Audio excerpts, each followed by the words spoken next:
అందరికీ నమస్కారము. కుంభమేళాకి మా ప్రయాణము 3వ రోజు అన్నమాట. ఇప్పుడు ప్రయాగరాజ్లో 20 కిలోమీటర్స్ దూరంలో ఉన్నాము. ఇలా మేమంతా బస్సులో కదా వెళ్ళింది. అక్కడ ఆపుకొని వంట చేసుకుంటూ తినుకుంటూ బయలుదేరామన్నమాట ప్రయాగరాజ్కి. కానీ ట్రాఫిక్ జామ్ మొదలైపోయింది. మేము సండే రోజు వెళ్ళాం కనుక సండే ఫుల్ ట్రాఫిక్ జామ్ అన్నమాట.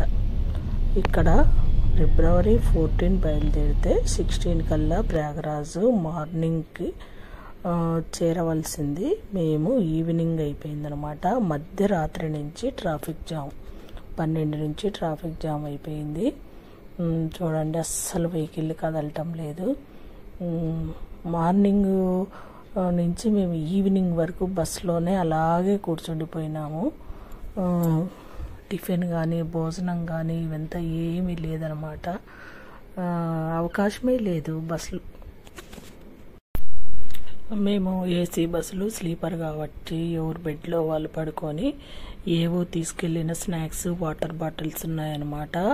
ఇంకంతే. వాష్రూమ్లకు పోనీ కానీ ఏది అవకాశం లేదు. ఇలా ట్రాఫిక్ ఉంటే ఎక్కడ పోతారు? ఎప్పుడు కదులుతుందో తెలియదు, ఎప్పుడు ఆగిపోతుందో తెలియదు.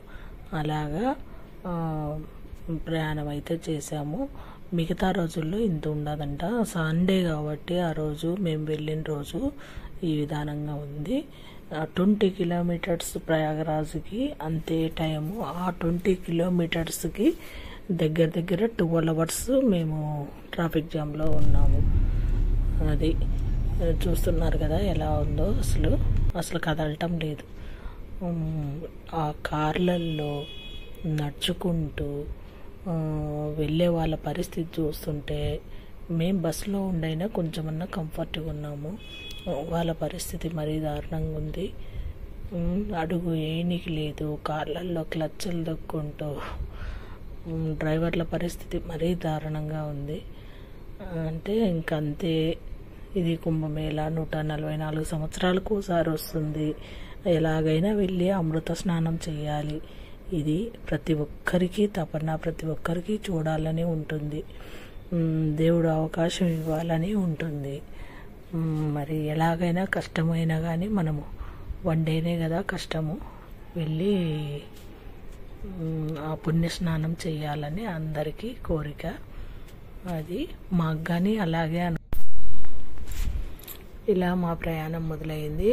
పక్కన సైడ్ చూస్తున్నారు చూడండి ఒకసారి.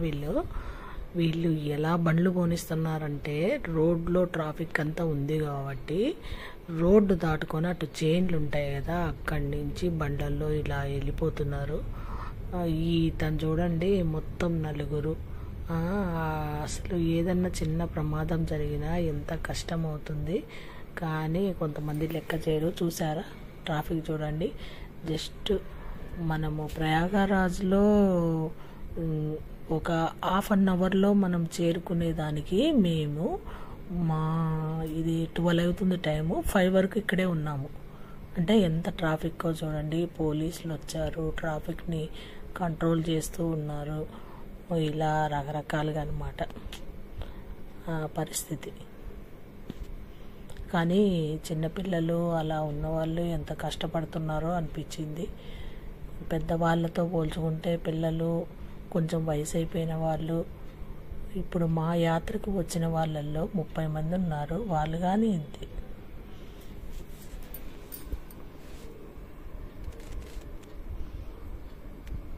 అక్కడ బస్సులన్నీ చూసారా, మోడీ గారు, యోగి గారి బొమ్మలు ఉన్నాయన్నమాట. ఎలాగైతేనేమి మేము 4 కల్లా మాకు ఇచ్చిన అకామిడేషన్, అంటే వెహికల్స్ అన్ని ప్రైవేట్ బస్సులన్నీ ఇదనమాట ఊరి బయట ఇచ్చారు.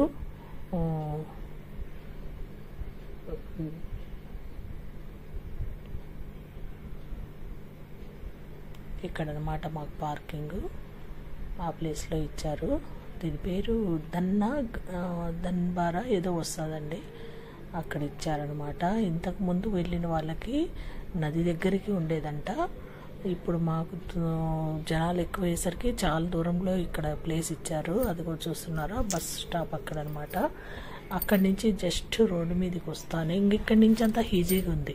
ఆ కొంచెమే మేము కష్టపడినాం కానీ ఇంకా అంత ఈజీగానే ఉంది. రోడ్డు మీదకి వస్తానే ఆటోలు ఉన్నాయి, 2 వీలర్ వెహికల్స్ కానీ ఉన్నాయి. మేము ఒక్కొక్కరికి 300 తీసుకున్నారండి ఆటోకి.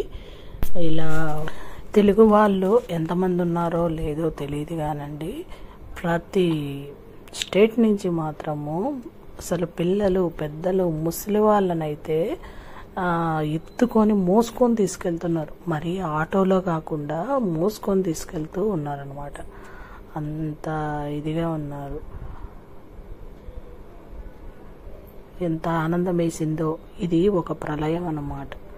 ఈ ప్రళయాన్ని చూడాలంటే ఇది కుంభమేళాలోనే.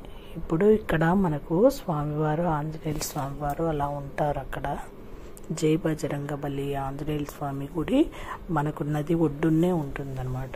అన్నీ ఇలా ఎలక్ట్రిక్ ఆటోలు చూస్తున్నారు కదా. 3 గంటలు అంటే 3 అవర్స్ టైము మాకు ఇదే సరిపోయింది. ఇప్పుడు తీరా పోయేసరికి మాకు 6:30 అయింది. లోపలికి సంగమం దగ్గరికి